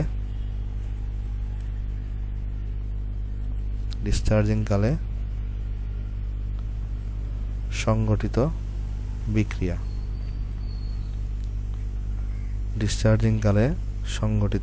বিক্রিয়া, দেখো ডিসচার্জিংকালে কী বিক্রিয়া ঘটে দেখো। চলো আমরা তাহলে দেখি প্রথমে অ্যানোডে কী বিক্রিয়া ঘটে আগে। অ্যানোড দেখো, অ্যানোডে তোমার কী ছিল দেখো তো, অ্যানোডটা তোমার ল্যাড ছিল, তাহলে অ্যানোডের মধ্যে কী আছে বলো তো, ল্যাড আছে ভাই, প্লাস এই অ্যানোডটাকে তুমি কোথায় ডুবাইছো, এই অ্যানোডটাকে তুমি হচ্ছে সালফিউরিক অ্যাসিডে ডুবাইছো। তাহলে অ্যানোডের মধ্যে যে ল্যাড আছে আর এখানে যে সালফিউরিক অ্যাসিড আছে এরা পরস্পর বিক্রিয়া করবে অ্যানোডে, এখানে যে সালফিউরিক অ্যাসিড আছে এরা পরস্পর বিক্রিয়া করবে। তো বিক্রিয়া করে এখানে কী উৎপন্ন করবে, পিবি আর এসও4 বিক্রিয়া করে লেড সালফেট তৈরি করবে। আর H2SO4টা এখানে H2 রয়ে গেছে না, তাহলে এখানে 2H প্লাস। আর এখানে দেখো এই যে লেড যখন লেড সালফেটে কনভার্ট হচ্ছে, মানে লেড থেকে লেড 2 প্লাস হচ্ছে, তার মানে সে দুইটা ইলেকট্রনকে ছেড়ে দিচ্ছে না, তাহলে এখানে প্লাস 2 ইলেকট্রন থাকবে দুইটা। জিনিসটা এখানে আসো আমরা বুঝি, এখানে আসো দেখো এখানে লেড এবং লেড H2SO4 আছে, তো লেড সালফেটে কনভার্ট হয়েছে, তার মানে এই যে লেড ছিল 0, পিবির উপর কিছু না থাকা মানে 0 বোঝায়। আর লেড সালফেটে যখন যুক্ত হয়েছে তখন কিন্তু PB2 প্লাস আর সালফেট 2 মাইনাস কিন্তু, তাই না? তাহলে পিবি থেকে PB2 প্লাসে কনভার্ট হয়েছে। তাহলে পিবি থেকে PB2 প্লাসে কনভার্ট হওয়া মানে কি, দুইটা ইলেকট্রনকে সে ছেড়ে দিছে। এই দুইটা ইলেকট্রনকে আমরা মাইনাস নেগেটিভ দিয়ে এখানেও দেখাতে পারতাম, বা এটাকে এই পাশে নিয়ে গেলে এটা পজিটিভ হয়ে যেত। যেহেতু এটাকে আমরা এই পাশে দেখাইছি, এখানে আমরা এটাকে প্লাস বসাইছি। কেমন জিনিসটা বুঝো, এখানে লেড থেকে লেড 2 প্লাসে কনভার্ট হয়েছে। যেমন আমি তোমাকে দেখাইছিলাম, দেখো এই জিনিসটা কীরকম ছিল আমাদের এখানে, ধরো জিঙ্ক দুইটা ইলেকট্রন ছেড়ে দিয়ে জিঙ্ক 2 প্লাসে কনভার্ট হয়েছে, এটাকে এভাবেও দেখাতে পারো, অথবা জিঙ্ক 2 প্লাসে কনভার্ট হয়েছে এবং এই যে দুইটা ইলেকট্রনকে ছেড়ে দিয়েছে, তার মানে এই পাশে দেখালে তোমার প্লাস দেখাতে হবে, তাই না? এটা আমরা আগে দেখছিলাম। তাহলে এখানে দেখো, এখানে যদি আমরা এখন ব্যাখ্যা করি এখানে কী হচ্ছে, তাহলে দেখো যে লেড H2SO4 এর সাথে, ওই যে লেড যেহেতু তোমার এখানে H2SO4 ডুবানো ছিল, তাই লেডটা কিন্তু H2SO4 এর সাথে রিয়াকশন করবে, লেড সালফেটে কনভার্ট হবে, আর H2টা এখানে 2H প্লাসে কনভার্ট হবে। আর এখানে তোমার লেড যেহেতু লেড 2 প্লাসে কনভার্ট হয়েছে, তাহলে দুইটা ইলেকট্রন ছেড়ে দিয়েছে, তাহলে দুইটা ইলেকট্রন এখানে থাকবে। কেমন, এবার চলো আমরা দেখার চেষ্টা করি ক্যাথোডে কী রিয়াকশন ঘটে। ক্যাথোডে কী ঘটবে দেখো, ক্যাথোড কী দিয়ে তৈরি ছিল, ক্যাথোড তৈরি ছিল লেড ডাইঅক্সাইড দিয়ে। তাহলে ক্যাথোড তৈরি ছিল তোমার লেড ডাইঅক্সাইড দিয়ে, এটা কার সাথে ডুবানো ছিল, H2SO4 এর মধ্যে ডুবানো ছিল, তাই লেড ডাইঅক্সাইড কিন্তু H2SO4 এর সাথে রিয়াকশন করবে। আর আমরা সবাই জানি অ্যানোডে যে আয়নগুলো তৈরি হয় বা যে ইলেকট্রনগুলো তৈরি হয়, ক্যাথোডে কিন্তু এরা এসে জমাট বাঁধে। তাহলে এখানে এই যে এখানে কী তৈরি হয়েছে, 2H প্লাস আর 2 ইলেকট্রন, তাহলে এরা হচ্ছে যে ক্যাথোডে এসে জমাট বাঁধবে। আর তখন এদের সাথে রিয়াকশন করে তোমার হচ্ছে তৈরি হবে এখানে লেড আর সালফেট যুক্ত হয়ে এখানে লেড সালফেট তৈরি হবে, আর তোমার এখানে তৈরি হবে 2 মোল পানি। এমন রিয়াকশনটা তোমাকে একটু মনে রাখতে হবে, কারণ আমি তোমাকে চলো জিনিসটা বুঝাই বলি। এখানে ডিসচার্জিং কালে তাহলে কী সংঘটিত বিক্রিয়া হয়েছে দেখো, এখানে যে ঘটনাটা ঘটছে, তোমার ডিসচার্জিং কালে মানে অ্যানোডটা কী দিয়ে তৈরি, লেড দিয়ে তৈরি, এবং সেটা H2SO4 এর সাথে ডুবানো ছিল, তাহলে লেড থেকে এখানে কী হয়েছে, লেড সালফেট উৎপন্ন হয়েছে। আর তোমার এখানে এই যে H2টা 2H প্লাসে কনভার্ট হয়েছে এবং দুইটা ইলেকট্রন তৈরি হয়েছে এই যে লেড থেকে লেড 2 প্লাস তৈরি হওয়ার সময়। কেমন অনুরূপভাবে লেড ডাইঅক্সাইড ছিল তোমার ক্যাথোড, এবং H2SO4 এর মধ্যে সেটা ডুবানো ছিল, তাই লেড ডাইঅক্সাইডটা তোমার H2SO4 এর সাথে রিয়াকশন করবে। আর আমরা জানি অ্যানোডে যে ইলেকট্রনটা ছেড়ে দেয় সেটা ক্যাথোডে এসে কিন্তু গ্রহণ করে, আবার অ্যানোডে যে আয়নটা উৎপন্ন হয় সেটা কিন্তু ক্যাথোডে এসে সেটাকে জমা হয়। তাহলে এখানে যে 2H প্লাসটা উৎপন্ন হয়েছিল সেটা ক্যাথোডে এসে জমা হবে, আর 2 ইলেকট্রন যেটা ছেড়ে দিয়েছিল তাহলে ক্যাথোড সেটাকে গ্রহণ করবে। গ্রহণ করার মাধ্যমে এখানে লেড এই সালফেটের সাথে যুক্ত হয়ে লেড সালফেট তৈরি হয়েছে। আর এখানে দেখো এখানে H2 আছে 2টা, এখানে 2টা হাইড্রোজেন আছে, তাহলে টোটাল হাইড্রোজেন আছে 4টা, আর এখানে সে 2টা অক্সিজেনের সাথে যুক্ত হয়ে এখানে 2 মোল পানি তৈরি করছে। ওকে, আচ্ছা, তাহলে একটা জিনিস তুমি খেয়াল করে দেখো, অ্যানোডে কিন্তু এখানে জারণ হয়েছে, তাই না? অ্যানোডে এখানে কী হয়েছে, জারণ হয়েছে। তাহলে এখানে এই অ্যানোডের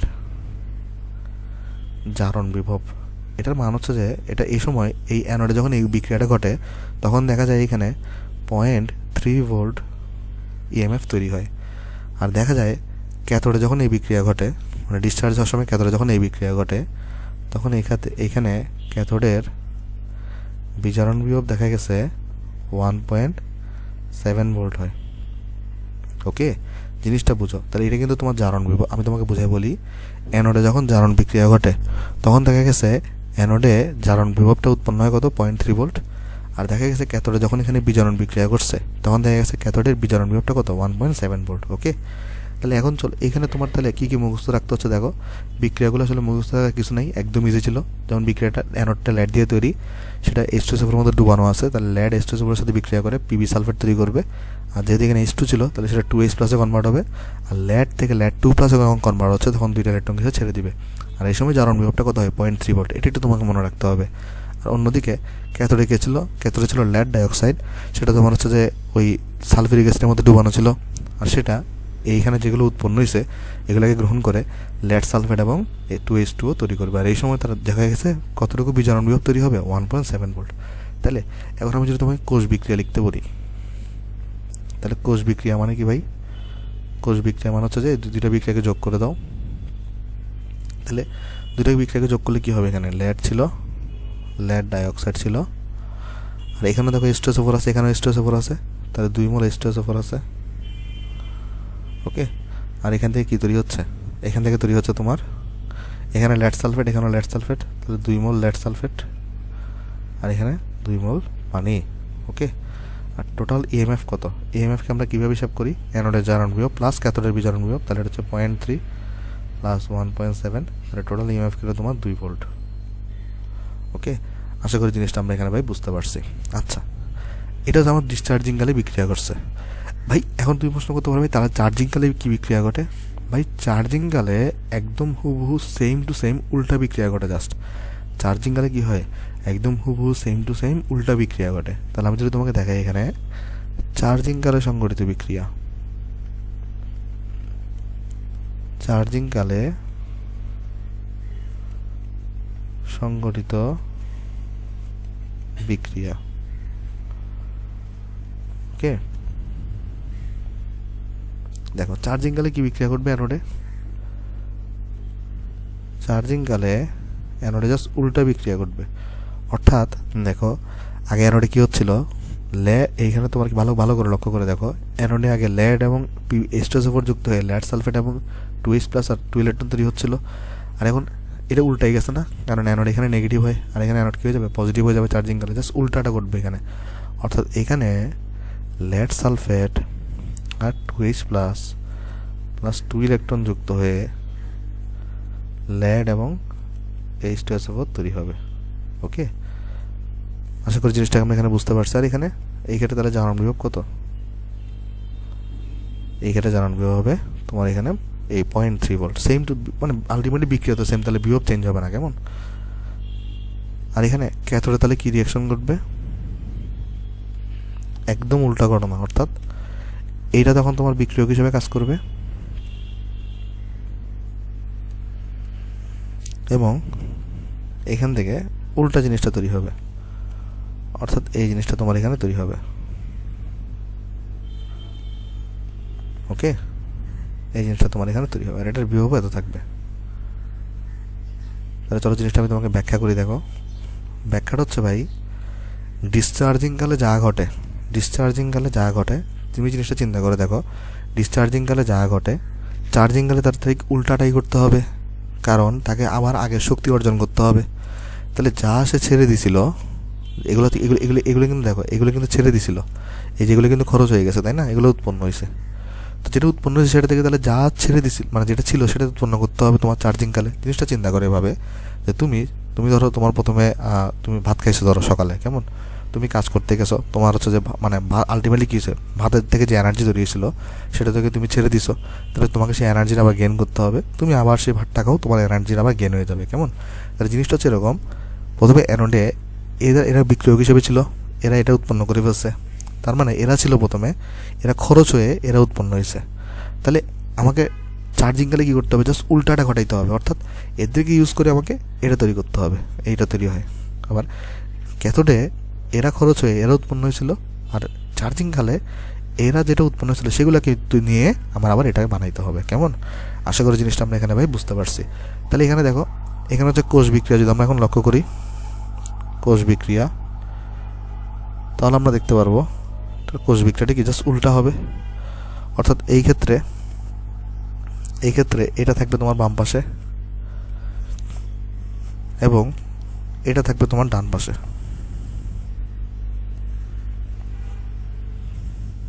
ওকে, আর এই ক্ষেত্রে আইডিয়ালি ইএমএফ কত হবে? ইএমএফ এতই থাকবে আইডিয়ালি। তাহলে দেখো ভাই একদম ইজি ভাই, আমি তোমার বলি দুনিয়ার ইজি জিনিস, ডিসচার্জিং কালে যা ঘটে চার্জিং কালেও তার ঠিক উল্টাটাই ঘটে। অর্থাৎ ডিসচার্জিং কালে অ্যানোডে যে রিয়াকশনটা করতেছে, চার্জিং কালে অ্যানোডে ঠিক তার উল্টা রিয়াকশনটা ঘটে। আবার ডিসচার্জিং কালে ক্যাথোডে যে রিয়াকশনটা করতেছে, চার্জিং কালে ক্যাথোডে ঠিক উল্টা রিয়াকশনটা ঘটে। আর কোষ বিক্রিয়া মানে কি, তোমরা যোগ করে দাও, তাহলে উল্টাটা পাবা তুমি এখানে। একটা জিনিস আমি তোমাকে কনফিউশনটা ক্লিয়ার করে দিই। দেখো অনেক বইতে কী করছে, ডিসচার্জিং কালে অ্যানোড এবং ক্যাথোডটাকে রাখছে, আর চার্জিং লেখার সময় অ্যানোডটাকে নিচে লিখছে, ক্যাথোডটাকে উপরে লিখছে, কেমন? এটা আসলে আংশিকভাবে সত্য না। আমি তোমাকে জিনিসটা বুঝাই বলি। এখানে অ্যানোডের মধ্যে যে রিয়াকশনটা ঘটতেছে, অলওয়েজ অ্যানোডে কিন্তু তার একটা জিনিস তুমি চিন্তা করে দেখো, তুমি যখন এটাকে অ্যানোড হিসেবে ঘোষণা করবা, তার মানে অ্যানোড তো তোমার লেড দিয়ে তৈরি ছিল, কিন্তু তুমি এটাকে অনেক বইতে কী করছে, ডিসচার্জিংকালে বিক্রিয়াটা রাখছে, কিন্তু চার্জিং লেখার সময় উপরে ক্যাথোড লিখছে, নিচে অ্যানোড লিখছে, অর্থাৎ এটাকে বলছে ক্যাথোড আর এটাকে বলছে অ্যানোড। তুমি নিজে চিন্তা করে দেখো, এটাকে ক্যাথোড বলছে মানে কি, তোমাকে বলতেছে এখন লেড ক্যাথোড দিয়ে তৈরি, আর এখানে বলতেছে তোমার হচ্ছে লেড ডাইঅক্সাইডটা অ্যানোড দিয়ে তৈরি, কারণ এটাকে নিচে অ্যানোড। কিন্তু এরকম কি হয়? এরকম তো হয় না ভাই।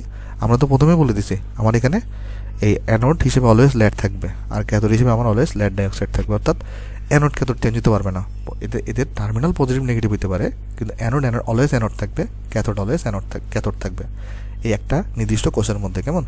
আচ্ছা, তাহলে জিনিসটা লক্ষ্য করে দেখো তো। এখন চাইলে তুমি হচ্ছে যে পরীক্ষার মধ্যে, তাহলে এখন তোমার প্রশ্ন আসতে পারবে পরীক্ষার মধ্যে তাহলে আমি কোনটা লিখবো। আমি তোমাকে বলি অ্যাডমিশন টেস্টটা তুমি এভাবে লিখবা, আমি যেভাবে লিখে দিয়েছি অ্যাডমিশন টেস্টটা তুমি এভাবে লিখবা। কিন্তু তুমি এটা তোমাদের কলেজের ছাত্র থেকে জিজ্ঞেস করবা, কলেজের সাথে আমিও ভুল থাকতে পারি, তাই না? তো কলেজের ছাত্র থেকে জিজ্ঞেস করে স্যারে যেটা লিখতে বলবে কলেজের পরীক্ষায় তুমি এটা লিখবা, বা এইচএসসিতে তুমি এটা লিখবা। যে আমি তোমাকে জিনিসটা বুঝাই বলে দেখো, এইটা সব বইতে লেখা আছে সেমভাবে, অ্যানোড ক্যাথোড কোষ বিক্রিয়া, কিন্তু কোনো কোনো বইতে এটাকে ইন্টারচেঞ্জ করে লিখছে, অর্থাৎ বিক্রিয়া কিন্তু উপরে রাখছে, বিক্রিয়াগুলো সেম রাখছে, জাস্ট অ্যানোডের জায়গায় এখানে ক্যাথোড লিখছে, ক্যাথোডের জায়গায় এখানে অ্যানোড লিখছে। তো আমার মতামত এটা আংশিক একটু ভুল আছে, আমি নিজেও ভুল হইতে পারি, কিন্তু আমার মতামত হচ্ছে যে যেহেতু তোমার সব জায়গাতে দেখো অ্যানোড হিসেবে কিন্তু তোমার ল্যাডকেই ঘোষণা করছে, ক্যাথোড হিসেবে তোমার ল্যাড ডাইঅক্সাইডকেই ঘোষণা করছে, তার মানে অ্যানোড, এই যে ল্যাড এটা অলওয়েজ অ্যানোড হিসেবে থাকবে, ল্যাড ডাইঅক্সাইড এটা ক্যাথোড হিসেবে থাকবে, কিন্তু অনেক বইতে এটাকে ইন্টারচেঞ্জ করে লিখছে। তাই আমার পরামর্শ হচ্ছে যদি তুমি এটা বুয়েট এক্সামে আমি যেভাবে লিখে দিছি ইঞ্জিনিয়ারিং অ্যাডমিশনগুলোতে এভাবে লিখবা। আর তোমার যদি ভাই ধরো হচ্ছে যে কলেজের স্যারকে একটু জিজ্ঞেস করবা, স্যার তোমাকে যেভাবে লিখতে বলে তুমি সেটা এইচএসসি বা অ্যাডমিশন লিখিও না, অ্যাডমিশনে তুমি এই নিয়মেই লিখিও, কিন্তু এইচএসসি বা কলেজের পরীক্ষাগুলোতে তুমি ওই নিয়মে লিখিও। কেমন? তাহলে আমি তোমাকে সামারি করে দিই। ডিসচার্জিংয়ে বিক্রিয়াতে কোনো সমস্যা নাই, কিন্তু অনেক বইতে চার্জিংয়ে বিক্রিয়া লেখার সময় অ্যানোড ক্যাথোডকে ইন্টারচেঞ্জ করে লিখছে। অ্যাডমিশনে তুমি ইন্টারচেঞ্জ করে লিখবা না, আমি যেভাবে লিখে দিচ্ছি অ্যাডমিশনে সেভাবে লিখবা, কিন্তু কলেজের পরীক্ষায় বা তোমার যদি কলেজের পরীক্ষাগুলোতে বিশেষ করে স্যারে তোমাকে যে নিয়মে লিখতে বলে সেই নিয়মে লিখবা। কিন্তু আমার পরামর্শ হচ্ছে ভাই তুমি অ্যাডমিশনে আমি যেভাবে লিখে দিচ্ছি সেভাবে লিখবা। কেমন? আশা করি জিনিসটা আমরা এখানে ক্লিয়ার করতে পারছি। আচ্ছা, এবারে চলো আমি আরেকটা জিনিস তোমাকে একটু করে লক্ষ্য করে এখানে, সেটা হচ্ছে দেখো একটা জিনিস তুমি খেয়াল করে দেখো, ধরো তোমার একটা সিস্টেম আছে এখানে,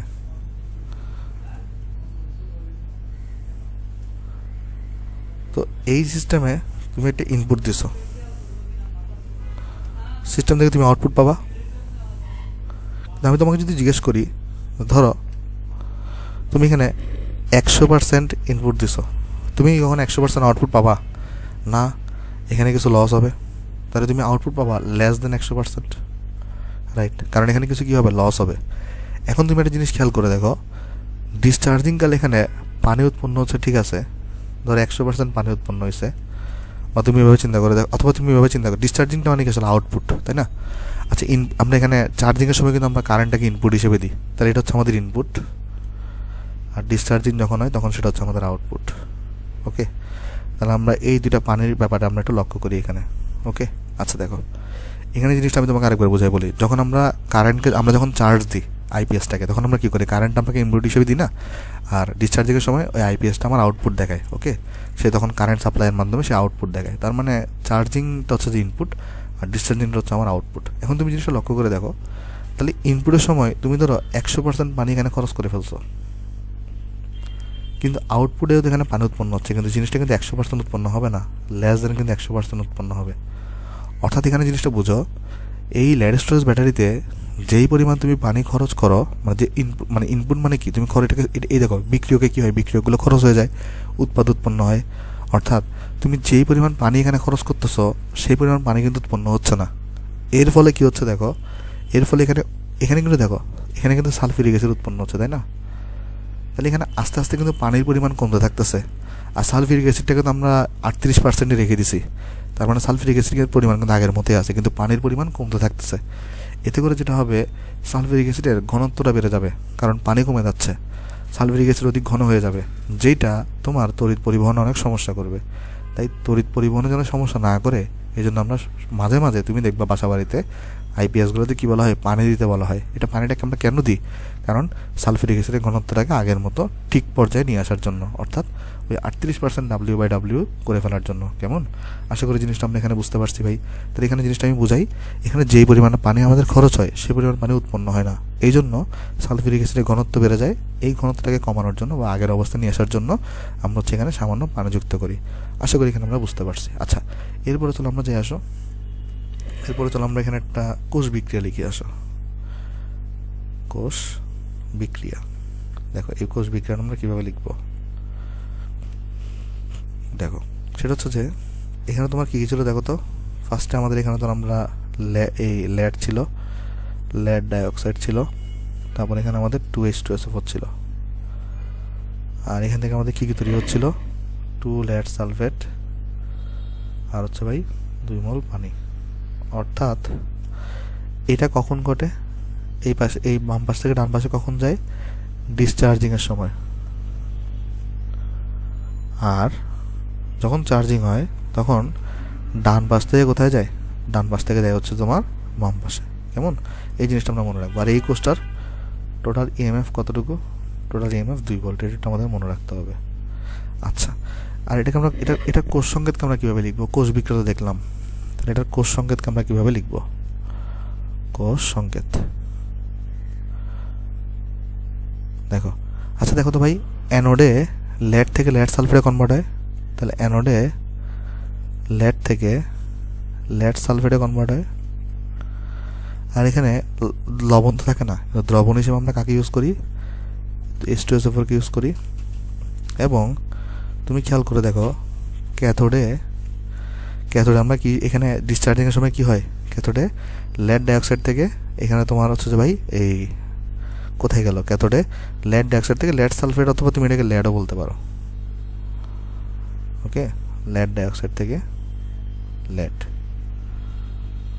আচ্ছা, এটা হচ্ছে তোমার ভাই কোষ সংকেত, একটু মনে রাখবে এটা। কেমন? কোষ সংকেতটা এটা কখন, ডিসচার্জিং কালে। আর চার্জিং কালে কী হবে ভাই, উল্টাটা হবে। তো চার্জিং কালে আমি লিখে দিচ্ছি না, তোমাকে নর্মালি কোষ সংকেত বলে আমরা ডিসচার্জিংটাই লিখি। কেমন? আশা করি জিনিসটা আমরা এখানে ভাই বুঝতে পারছি। তোমাকে যদি কোষ সংকেত বলে তুমি সবসময় কোনটা লিখবা, ডিসচার্জিংটাকে লিখবা, চার্জিংটা লেখার দরকার নাই। আচ্ছা, এরপরে দেখো, এরপরে যেটা আসে যে তোমার চার্জ ফুল থাকা অবস্থায়, কয়েকটা এমসিকিউর জন্য চলো জিনিসপত্র লিখে দিই।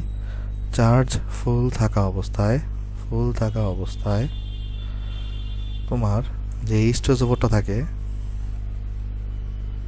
অর্থাৎ ওই যে 38% W/W যে H2SO4 থাকে, সেটার ঘনত্ব হয়ে যায়, সেটার ঘনত্ব থাকে 1.29 গ্রাম পার সেন্টিমিটার কিউব। কেমন? আর তোমার হচ্ছে যে এখানে এই লেড স্টোরেজ ব্যাটারিতে একটা যন্ত্র থাকে যেটাকে আমরা বলি হাইড্রোমিটার। ভাই হাইড্রোমিটারের কাজটা কি, হাইড্রোমিটারের কাজটা হচ্ছে এই তোমার H2SO4 ঘনত্বটাকে শো করে। দেখবা এখানে আইপিএসের মধ্যে একটা ডাটা রিডিং নেওয়ার একটা জিনিস থাকে যেটাকে আমরা বলি হাইগ্রোমিটার। এটার কাজটা কি, H2SO4 এর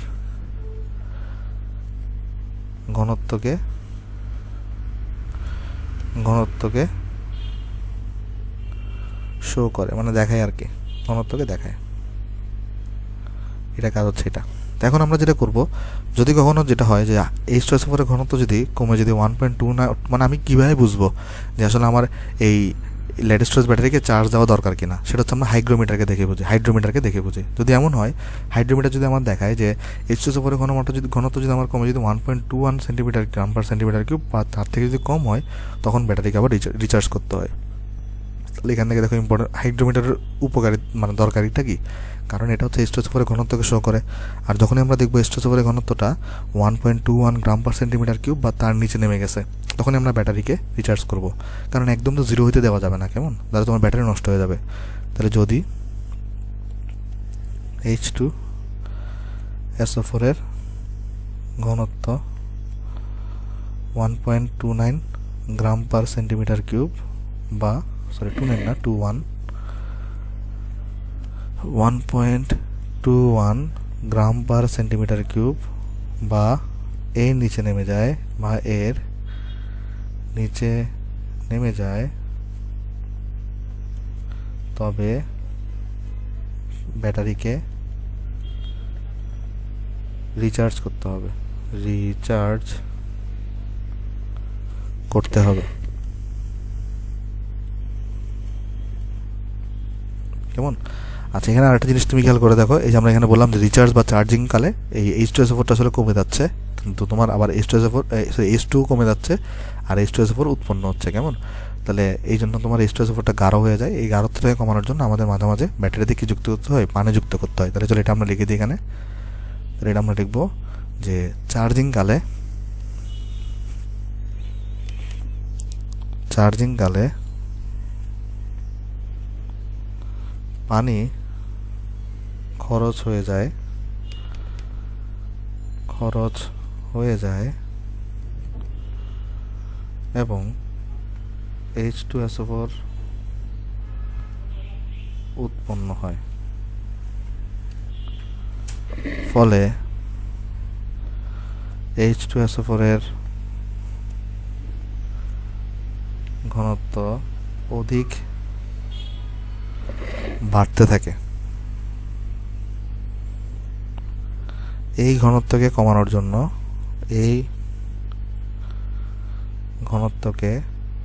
কমানোর জন্য মাঝে মাঝে ব্যাটারিতে পানি যুক্ত করতে হয়। ভাই এই ঘটনাটা কখন ঘটে? এই ঘটনা কিন্তু ঘটে তোমার চার্জিং কালে। দেখো, এই চার্জিংয়ের সময় কিন্তু তোমার এই পানি কমে যাচ্ছে, H2SO4 কিন্তু অধিক উৎপন্ন হচ্ছে। এই তোমার হচ্ছে যে ঘনত্বটাকে কন্ট্রোল করার জন্য তোমার হচ্ছে যে আমাদের তোমার ভাই ওই যে কী বলে এটার নাম, পানি যুক্ত করতে হয়। কেমন? আশা করি জিনিসটা এখানে বুঝতে পারছো ভাই। আচ্ছা, তারপরে চলো আমরা আরেকটা জিনিসে যাই, যে তোমার জন্য ইম্পর্টেন্ট আসলে MCQর জন্য। সেটা হচ্ছে ভাই তোমার এখানে দেখো ঘনত্ব নিয়ে চলো আমরা একটা ডিসকাশন করি। দেখো, যদি H2SO4 এর ঘনত্ব, তোমার যদি ভাই 1.29 গ্রাম পার সেন্টিমিটার কিউব হয়, তখন এইটা একদম ফুল চার্জ থাকে এবং এটার EMF দেখায় 2 ভোল্ট। আর যখন H2SO4 এর ঘনত্ব কমে যায়, ধরো H2SO4 এর ঘনত্ব কমে গিয়ে 1.21 গ্রাম পার সেন্টিমিটার কিউব যখন হয়ে যায়, তখন এর EMF দেখায় 1.17 ভোল্ট। এখন তুমি প্রশ্ন করতে পারো, ভাই এখানে মানে এখনও তো কিছু EMF রয়ে গেছে, তাহলে চালালে সমস্যা কোথায়? ভাই একদম তো তুমি জিরো করতে পারবে না, তাই না? জিরো করলে তোমার কী হবে? ব্যাটারির সমস্যা হবে। তাই আমরা একটু চার্জ থাকতেই আসলে আমরা কী করি, এটাকে আবার রিচার্জ দেওয়ার প্রয়োজনীয়তা অনুভব করি, এবং আমরা যখন 1.21-এ তোমার নেমে আসে তখন আমরা রিচার্জ দিয়ে দিই এটাকে। কেমন? আশা করি জিনিসটা আমরা এখানে বুঝতে পারছি। আচ্ছা, তো এটার অনেকগুলো সুবিধা আছে। যদি আমি সুবিধাগুলো লিখতে থাকি, এখানে আসো। সুবিধা, যেমন এটার প্রথম সুবিধা হচ্ছে যে এই ব্যাটারির তোমার অভ্যন্তরীণ রোধটা কম থাকে। মনে রাখবো, এটার 1 নম্বর সুবিধা কি? নিম্ন অভ্যন্তরীণ রোধ। মানে এটার অভ্যন্তরীণ রোধের ভ্যালু কী হয়? কম হয় এটা, এবং এই রোধের ভ্যালু থাকে, যদি মনে রাখতে চাও, 0.001 ওহমের মতো হয়। আর 2 নম্বর, তোমার এখানে এটা হচ্ছে রিচার্জেবল। যেহেতু রিচার্জেবল ব্যাটারি,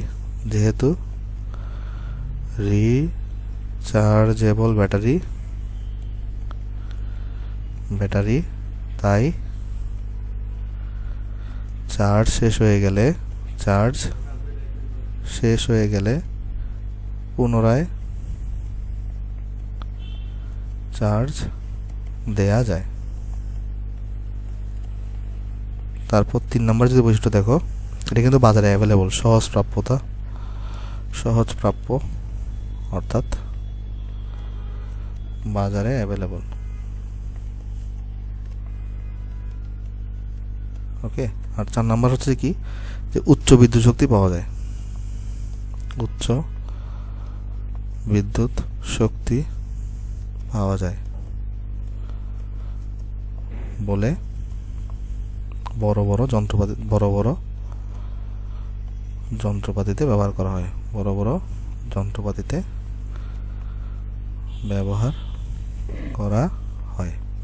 এগুলো দেখেছো সুবিধা ভাই। আর যদি অসুবিধা দেখতে চাও, অসুবিধা আসলে অনেকগুলো আছে। অসুবিধা কী কী হইতে পারে? তোমার এটা হচ্ছে ভারী বলে বহন করে নেওয়া কষ্টকর। অসুবিধা যদি দেখতে চাও তাহলে মনে রাখবা, ভারী বলে বহন করে নেওয়া কষ্টকর। এক, ভারী বলে বহন করা কষ্টকর। বহন করা কষ্টকর। নাম্বার 2, পরিবেশের জন্য ক্ষতিকারক লেড এবং সালফিউরিক অ্যাসিড ব্যবহার করা হয়। পরিবেশের জন্য ক্ষতিকারক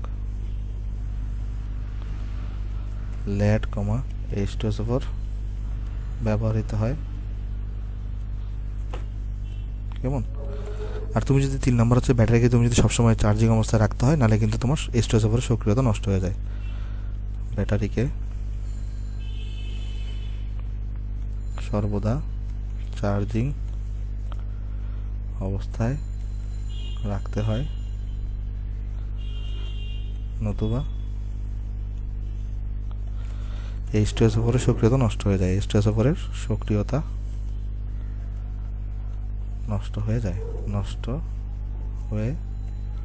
কেমন? আশা করি এটা বুঝতে পারছো। আজকে আসলে সময় অনেক কম, তাই আজকে আসলে আর আগাইতে পারতেছি না, আমরা নেক্সট দিন আগাবো। তো আজকে ভিডিও তোমার ভালো লাগলে ভিডিওতে লাইক করতে পারো, ভিডিওটা তোমার সাথে শেয়ার করতে পারো, আর আমার ইউটিউব চ্যানেল নতুন ইউটিউব চ্যানেল সাবস্ক্রাইব করতে পারো। তাহলে সবাই ভালো থাকবেন ভাই। আসসালামু আলাইকুম।